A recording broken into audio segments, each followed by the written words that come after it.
Kamusta mga idol? Boxing update tayo ngayon, pero bago tayo magpatuloy, pa-like and subscribe naman bilang suporta sa ating YouTube channel. Walang lusot si Naoya Inoue. Gloves na gagamitin nga po sa undisputed fight nila ni Marlon Tafales sa December 26. Dadaan po sa matinding pagsusuri.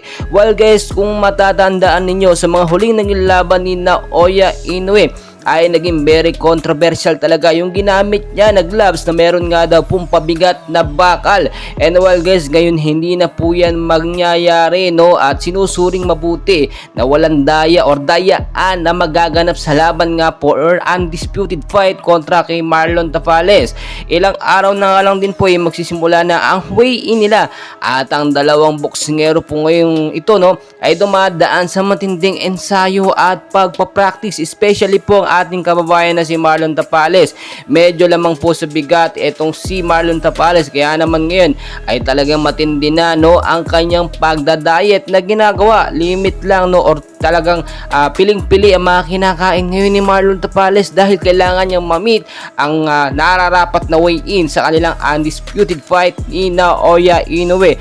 Well guys, walang dapat i-check sa gloves na gagamitin po nito si Marlon Tafales dahil alam naman natin lumalaban ng patas sa ating kababayan.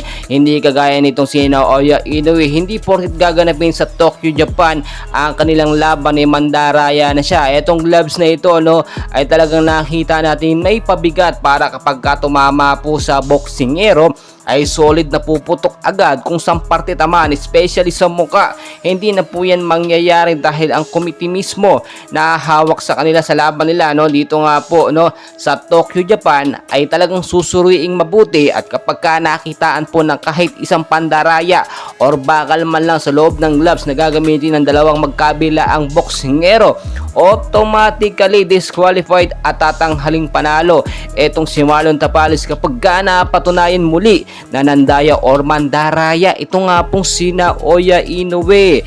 Well guys, alam niyo naman hindi talaga malulusot, no, or makakalusot itong si Inoue once talaga na mangyari yan. Isa pa po, etong sinasabi natin na anti-doping test or drug testing bago sila magsimula ay dapat gagawin 2 days before ng kanilang laban, at kapag ka nagnegatibo ang dalawang boksingero nito, tuloy na tuloy ang laban. Pero kapag ka ang isa ay nagpositibo, automatically doon sa nagnegatibong boksingero mapupunta ang title belt, which is malaki ang tsansa natin na hindi magpupositibo itong si Marlon Tafales. Samantalang ito naman si Naoya Inoue ay tila kinakabahan na nga po ngayon, at alam naman natin yung tinuturok niya na pain reliever ang baka magpasama or magpatalo sa kanya dito nga po sa drug testing, no, or anti-doping test. Well guys, patuloy ko po kayong i-update, and please wag niyo pong kalimutan naman mag-like and subscribe bilang suporta sa ating YouTube channel.